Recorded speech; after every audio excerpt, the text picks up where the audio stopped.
आतंकवाद से मुसलमान को खतरा नहीं, हालांकि मुसलमान ही मर रहा है। नहीं मुसलमानों को भी खतरा है, हिंदुओं को भी खतरा। मुसलमान क्यों नहीं? मुसलमानों को वीडीसी नहीं, मुसलमानों को क्यों नहीं? खाली बिल्डिंग का क्या करेंगे? गायनोकोलॉजिस्ट नहीं है।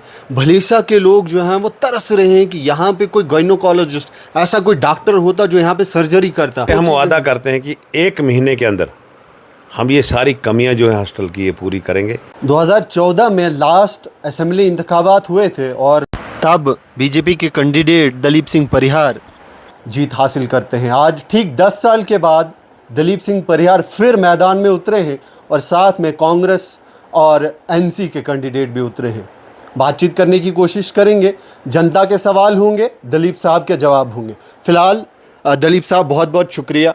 आप मुझे बताइए, बहुत सारे लोग ये पूछते हैं, सवाल करते हैं कि गुलाम नबी आज़ाद ने, ख़ास तौर पर भलीसा की बात करूँगा, गुलाम नबी आज़ाद ने इंफ्रास्ट्रक्चर यहाँ पे बनाए, बीजेपी वाले आए, उन्होंने रिबन काटे, बाद में जो काम करने थे, अगर हम ख़ास तौर पर गुंदो एसडीएच गुंदो की बात करें तो वहाँ पे डॉक्टर्स नहीं, तो क्या जवाब रहेगा आपका?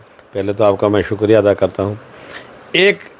एक ऐसा प्रोजेक्ट बताओ जिस पे हमने रिबन काटी है, जो गुलाम नबी आज़ाद साहब ने शुरू किया। एसडीएच गुंदो में वो हमने कोई रिबन नहीं काटी। आपने देखा वो उनके दौर में बार पैसा मैंने लाया, 30 करोड़ रुपए मैंने उस बिल्डिंग के लिए लाया है।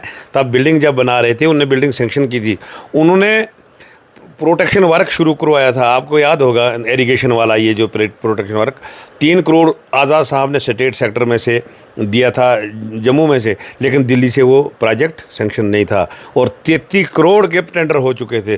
दलीप सिंह परिहार ने जाके डॉक्टर जितेंद्र सिंह जी से दिल्ली से वो प्रोजेक्ट सेंक्शन करवाया और तब जाके ठेकेदारों को पेमेंट मिला। खाली बिल्डिंग का क्या करेंगे? गायनोकोलॉजिस्ट नहीं है।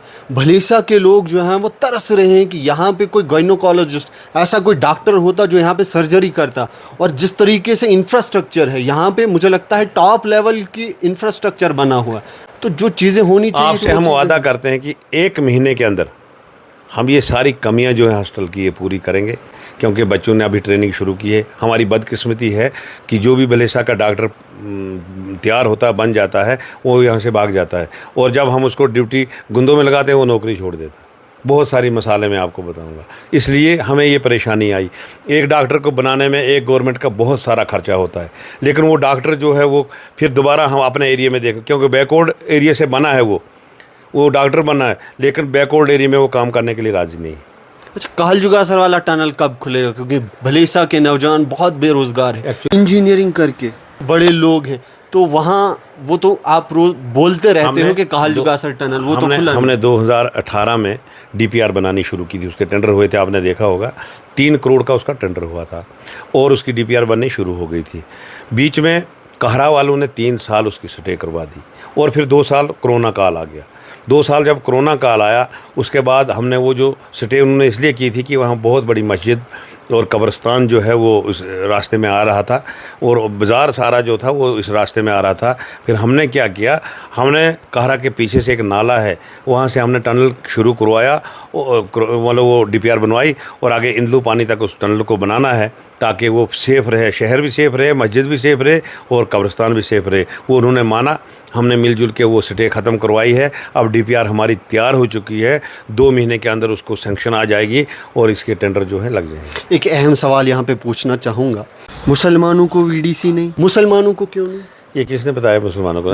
भर्ती में देखो कितनी है, वो तो जो पहले थे, अभी जो भर्ती हो रहे हैं, अभी जो नए भर्ती हो रहे हैं, मुसलमान तो कहीं है। आज भर्ती नई नहीं हो रही है।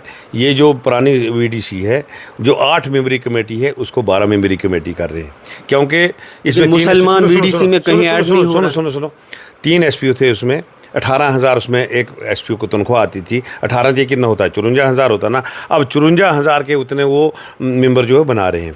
अगर नई वीडीसी बनेगी उसको तनख्वाह नहीं मिलेगी। अब एक आप गन पकड़ के बैठोगे, मजदूरी क्या करोगे, खाओगे क्या? इसलिए पहले हमने ये जो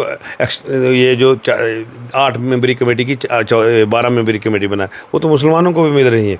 आप देखोगे जोड़ा एरिया में भर के जिस तरीके से भर्तियाँ हो रही हैं, इस तरीके से मुझे लगता है कि आतंकवाद से मुसलमान को खतरा नहीं, हालांकि मुसलमान ही मर रहा है।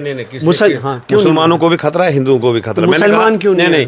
उस दौर में मुसलमान भाइयों ने राइफलें नहीं पकड़ी थी। उस टाइम दौर में इतना खतरा था कि अगर आप राइफलें पकड़ते आपसे राइफलें छीन लेते। तो तब भी भर्ती जाके देखो, चिली में देखो, पिंगल में देखो, नई जोड़ा में ऐड देखो, क्यों नहीं नहीं हो रही? ना नाई दी किसको मुझे बताओ ना, नाई बहुत किसी सारे लोगों को नहीं नाई नहीं दी है, बल्कि ये है कि वो एक्सटेंड हो रही है, उसमें 8 मेंबरी की 12 मेंबरी कमेटी बन रही है, और जब नाई बनेगी तो सबको मिलेंगी, एक को नहीं मिलेंगी, सबको मिलेंगी। चलिए जी, बहुत बहुत शुक्रिया। तो ये हमारे साथ दलीप सिंह परिहार थे, ख़ास मुलाकात थी। आने वाले वक्त में पता चलेगा कि भद्रवाह कंस्टिट्यूंसी से कौन सा कैंडिडेट बाजी मारता है।